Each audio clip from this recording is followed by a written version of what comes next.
जय जिनेन्द्र बंधुओं, आज सुनते हैं रविवार व्रत कथा। काशी देश की बनारस नगरी का राजा महिपाल अत्यंत प्रजावत्सल और न्यायी था। उसी नगर में मति सागर नाम का एक सेठ और गुण सुंदरी नाम की उसकी स्त्री रहती थी। इस सेठ के पूर्व पुण्य उदय से उत्तरोत्तम गुणवान और रूपवान 7 पुत्र उत्पन्न हुए। उनमें से 6 का तो विवाह हो गया था, केवल लघु पुत्र गुणधर कुंवारे थे। सो गुणधर किसी दिन वन में कीड़ा करते हुए विचरण कर रहे थे। उन्हें वहां गुण सागर मुनि के दर्शन हो गए। मुनिराज का आगमन सुनकर और भी बहुत लोग वंदनार्थ वहां वन में आए हुए थे और सब लोग स्तुति वंदना करके यथास्थान बैठे। श्री मुनिराज उनको धर्म वृद्धि कहकर अहिंसा आदि धर्म का उपदेश कहने लगे। जब उपदेश हो चुका तब साहूकार की स्त्री गुण सुंदरी बोली, स्वामी मुझे कोई व्रत दीजिए। तब मुनिराज ने उसे 5 अनुव्रत, 3 गुणव्रत और 4 शिक्षाव्रत का उपदेश दिया और सम्यक का स्वरूप समझाया और कहा, बेटी तू रविवार का व्रत कर। सुन, इस व्रत की विधि इस प्रकार है कि आषाढ़ मास में द्वितीय पक्ष में अंतिम रविवार से लेकर 9 रविवारों तक यह व्रत करना चाहिए। प्रत्येक रविवार के दिन उपवास करना या बिना नमक और मीठे के एक बार भोजन अर्थात एकासन करना, पार्श्वनाथ भगवान की पूजा अभिषेक करना, घर के सब आरंभ का त्याग और विषय कसाय भावों को दूर करना, ब्रह्मचर्य से रहना, रात्रि जागरण भजन आदि करना और ओम ग्रीम अहम पार्श्वनाथाय नमः इस मंत्र की 108 बार जाप करना। नवदा भक्ति से मुनिराज को भोजन कराना और 9 वर्ष पूर्ण होने पर उद्यापन करना। सो 9 उपकरण मंदिरों में चढ़ाना, 9 शास्त्र लिखवाना, 9 श्रावकों को ही भोजन कराना और 9 फल श्रावकों को बांटना, समोशन का पाठ करना और पूजन विधान आदि करना। इस प्रकार गुण सुंदरी व्रत लेकर घर आई और सब कथा घर के लोगों को कह सुनाई। तो घर वालों ने सुनकर इस व्रत की बहुत निंदा करी। इसीलिए उसी दिन से उस घर में दरिद्रता का वास हो गया। सब लोग भूखों मरने लगे। तब सेठ के 7 पुत्र सलाह करके परदेश को निकले। वे सभी साकेत नगरी में जिंदे सेठ के घर जाकर नौकरी करने लगे और सेठ सेठानी बनारस में ही रहे। कुछ काल के पश्चात बनारस में कोई अवधि ज्ञानी मुनिराज पधारे।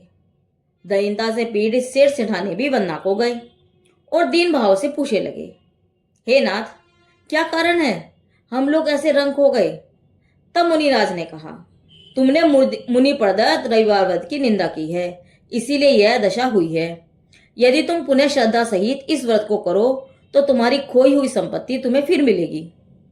सेठ सेठानी ने मुनि को नमस्कार करके पुनः रविवार व्रत किया और श्रद्धा सहित पालन किया, जिससे उनको फिर से धन धान्य आदि की अच्छी प्राप्ति होने लगी। परंतु इनके 7 पुत्र साकेत नगरी में कठिन मजदूरी करते हुए पेट पालते थे। तब एक दिन लघु भ्राता गुणधर वन में घास काटने को गए। सो शीघ्रता से गट्ठा उठाकर घर चला आया और हंसिया वहीं भूल गया।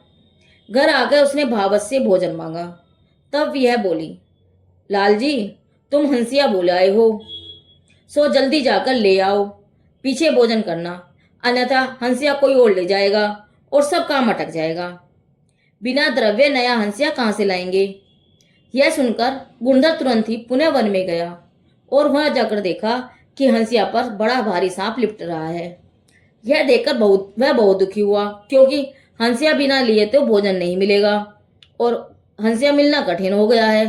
तब वे विनीत भाव से सर्वज्ञ वीतराग प्रभु की स्तुति करने लगे। गुणधर की स्तुति करने के कारण धरेंद्र का आसन हिला। उसे समझा कि अमुक स्थानों में पार्श्वनाथ जिनेन्द्र के भक्त को कष्ट हो रहा है। तब करुणा करके पद्मावती देवी को आज्ञा दी कि तुम जाकर प्रभु भक्त गुणधर के दुख का निवारण करो। यह सुनकर पद्मावती देवी तुरंत वहां पहुंची और गुणधर से बोली, हे पुत्र तुम भय मत करो, यह सोने का हंसिया और रतन का हार तथा रतनमयी पाषाण प्रभु का बिंब भी ले जाओ। सो भक्ति भाव से पूजा करना, इससे तुम्हारा दुख दूर होगा। गुणधर देवी द्वारा प्रदत्त द्रव्य और जिम्बिम लेकर घर आए तो सबसे पहले उनके भाई यह देखकर डरे कि कहीं यह चुरा कर तो नहीं लाया है, क्योंकि ऐसा कौन सा पाप है जो भूखा नहीं करता है। परंतु पीछे गुणधर के मुख से सब वृतांत सुनकर वह बहुत प्रसन्न हुए और बुरी बुरी प्रशंसा करने लगे। इस प्रकार दिनों दिन उनका कष्ट दूर होने लगा और थोड़े ही दिनों में वे बहुत धनी हो गए। उसके पश्चात उन्होंने एक बड़ा मंदिर बनवाया, प्रतिष्ठा कराई और चतुर्विधि संघ को चारों प्रकार का यथा योग्य दान दिया और बहुत प्रभावना की। जब यह सब वार्ता राजा ने सुनी तब उन्होंने गुणधर को बुलाकर सब वृत्तांत पूछा और अत्यंत प्रसन्न हो अपनी परम सुंदरी कन्या गुणधर को ब्याह दी और बहुत सारा दान देज भी दिया। इस प्रकार बहुत वर्षों तक वे सातों भाई राजमान्य होकर सानंद वहीं रहे। उसके पश्चात माता पिता का स्मरण करके अपने घर आए और माता पिता से मिले। बहुत काल तक मनुष्य होकर सुखपूर्व का संन्यास पूर्वक मरण कर यथा योग्य स्वर्ग आदि गति को प्राप्त हुए और गुणधर उससे तीसरे भव में मोक्ष गए। इस प्रकार व्रत के प्रभाव से मति सागर सेठ का दरिद्र दूर हुआ और उत्तम उत्तम सुख भोग कर उत्तम उत्तम गति को प्राप्त हुए। सो और भव्य जीव श्रद्धा सहित 9 वर्ष तक व्रत पूर्वक इस व्रत का पालन करेंगे, वे उत्तम गति को पाएंगे।